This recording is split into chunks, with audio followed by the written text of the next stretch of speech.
Hey guys, so today I want to talk a little bit about imposter syndrome. This one is super close to home with me because I struggle with it a lot. But I think that it's very common and it's something that especially is pertinent for product managers. I think a lot of PMs deal with this because you're never really going to hear like, oh, what is the value that an engineer brings to the organization? It's really clear cut. But for PMs, sometimes the value of the role is a little bit harder to define, and that can really take a toll on how you just think about yourself throughout the day. Unfortunately, I don't have like an easy, the answer, the pill, the magic pill solution, because I do still struggle with this. But I want to start the conversation and also hear, your guys' experience with this as well. So first of all, just to define what it is, imposter syndrome is kind of like the feeling of not being good enough, feeling out of place, and having that to a degree beyond what is really logically going on around you. So it's particularly common for people with some sort of difference. So for example, women in a male-heavy organization, people of color in a white-heavy organization, people with a non-technical background in a highly technical organization, and many other cases of this, maybe an academic background or, a degree that you got or something like that. There's so many different ways that somebody might end up in a position where they struggle with it a lot. And sometimes you don't really need even any of those reasons. Maybe it's just the things that you're doing are new and challenging and you're learning a lot, but you're also struggling with your confidence. Or, sometimes it's just something that comes up for people. I think it's also very common for those who recently transitioned from being a student to starting in the workplace and starting their career, because it's just a really steep learning curve. So, if you're feeling like this, and you struggle with your confidence, you struggle with feeling like you're in your place and you fit in, it's super common and you're not alone, and the other people around you have dealt with this as well. And I would also say, if you haven't heard this term, imposter syndrome, before, it can be really helpful to realize that this feeling that you have of like, oh, I'm not good enough, oh, I'm afraid, is actually something that has a name and something that a lot of people have, and that you can kind of take a step back and realize, hey, my brain isn't helping me right now. My brain isn't helping me to think about the situation in a productive way, and it's focusing too much on the negative. It's helpful to know this term and research imposter syndrome, learn about ways that it has affected other people and what they've done about it. With that said, despite imposter syndrome being really common, it is harmful. It's actually super detrimental to your ability to work. And it's something that you can't just passively have. If you want to succeed, you need to fight back against imposter syndrome, because it can affect your ability to succeed and your ability to do your job in very real ways. Imposter syndrome can sort of function as a self-fulfilling prophecy. For example, for me, I personally struggled with it because I was on a team which was much more senior and much more technical than I am.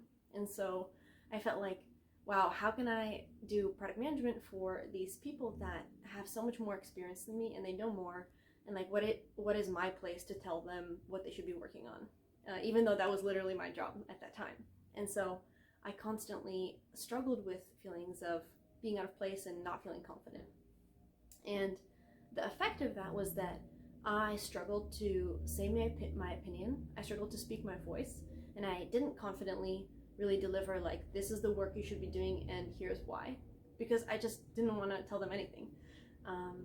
And so as I behaved that way, then that affected the relationships with people on the team, and that affected my appearance as a confident leader who has a strong grasp on why we're doing certain things, even though I did. But if you don't present yourself in the right way, it really affects how people see you, obviously.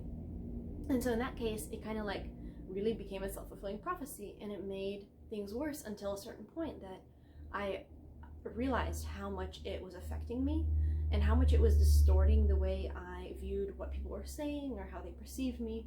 And I had to sit down and I had to have a conversation with some people on the team and really like realign and realize like, no, actually they didn't think those things about me, and I was part of the team. And they needed my help to figure out the plan and so forth, and like just to do my job. And so, it can happen in a lot of ways, because what what happens is you take something that may be happening in reality, such as an actual difference between you and others, or an actual, background that is not as strong in a certain area, or whatever it may be. Like, you take some piece of what's happening around you, but then you really amplify it and you behave in ways that make it real. That make it into a problem. And so it can be extremely dangerous to have this happen without acknowledging it and without fighting back against it. So with that, of course, I have to tell you some ways to deal with it. And like I said, I don't have the perfect solution. I think that people are going to struggle with this all the time. And as soon as you figure it out, for one thing, you're probably going to have a new challenge and a new situation that you need to deal with this in another way. But I think building up that practice of pushing back against it is really healthy and will support you throughout your career journey. So here's some of the ways I've personally dealt with it. The first one is in the beginning, when I was really just learning how to be a PM. It was really hard and scary, and I had to remind myself I'm good enough to do this. And so one of the techniques I used was just reminding me that they hired me for a reason. They hired me because they saw some qualities or some skills in me at that time that they felt can succeed here, and they have invested in my success. They're really not here to look for my flaws or look for my downsides. They're much more looking for my success, and they're actually really biased in the direction of my success because they want to back up this expensive hiring decision that they made. They want to feel like they made the right choice. So they're really not that interested in finding all of the ways that I may have been better. So that's the first thing. Just remember, they hired you for a reason. They hired you because they like something about you, and they chose you out of all of those other people for something that you had, and you still have that. Moving beyond that, as you gain experience in an organization, one thing that has helped me is to affirm successes that I have already had. So maybe, I launched something or I did something great. I write all of those things down, different ways that I succeeded or I accomplished something, and also things that people said about that. So if anybody sends me a really nice Slack message or kudos, I'll save that in a document, and I'll actually regularly look back at that just to reaffirm hey, I'm actually accomplishing all of these different things. Even if at this moment in time I'm struggling and I'm feeling kind of crappy, look at all of these things that I have succeeded so far. And, this crappy moment is not very significant compared to all those other things. I think it can be really healthy to reaffirm those successes because I think the brain is geared to focus too much on the negative things. You perceive pain a lot more strongly than you perceive pleasure or success. And so just, remind yourself, it's not that bad. There's a lot of other great things. And another way that I've sort of done that is actually through mentorship. So I've found personally that it's very healthy and helpful to take on mentees that I can support them in their career journey. One way that is really helpful, surprisingly, for imposter syndrome is that, day to day, I'm comparing myself to people who are super senior, people who are super experienced, and I get really hard on myself. I'm like, crap, how come I can't make as good product decisions as these people with 20 more years of experience? Oh, what's wrong with me? And I just compare myself way too much. And so I have this kind of off balance point of view of my own ability to do things. And so having a mentee kind of helps you remember oh wow, I've actually learned a lot and come a long way from that point when I was just starting. And I actually have knowledge to share and things that I have grown and developed in the last few years that can be super helpful to another person. And so you sort of level set where you are in your career journey, you remind yourself you're in the beginning, and you get that value of actually being helpful to somebody else in their own path. So I definitely recommend that for people who are a little bit further down the road. Finally, I think this one is hard but important. Fake it till you make it. I know a lot of people say that, but for imposter syndrome, you have to do this one. You can't allow this thing in your head to grow into the truth which is around you. And so if you feel oh man, people around me think I'm stupid, people around me don't want to hear what I have to say, don't act like that.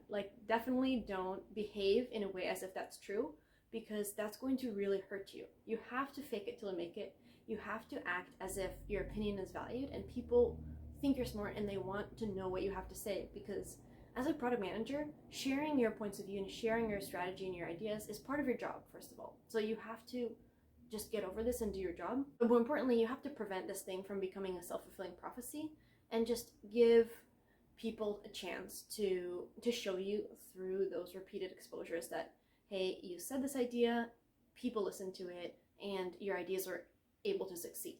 And maybe, that doesn't happen every time. A lot of the time you'll share your opinion and maybe it doesn't actually turn out the way you wanted it to, people didn't accept it, but it's not going to be perfect every single time. And so you have to push through and continue to share and continue to be brave and be confident enough times to allow that success, the room it needs to grow and develop. Fake it until you make it is not just a tip, it's something you really have to do to push through this. All right, I think that's it. So with all that said, I'm really curious on how you guys have dealt with this, because like I mentioned, this is something I still struggle with every day. And so I always want to hear more tips and tricks. And I'm curious your points of view and how you have sort of found creative ways to push through this and succeed.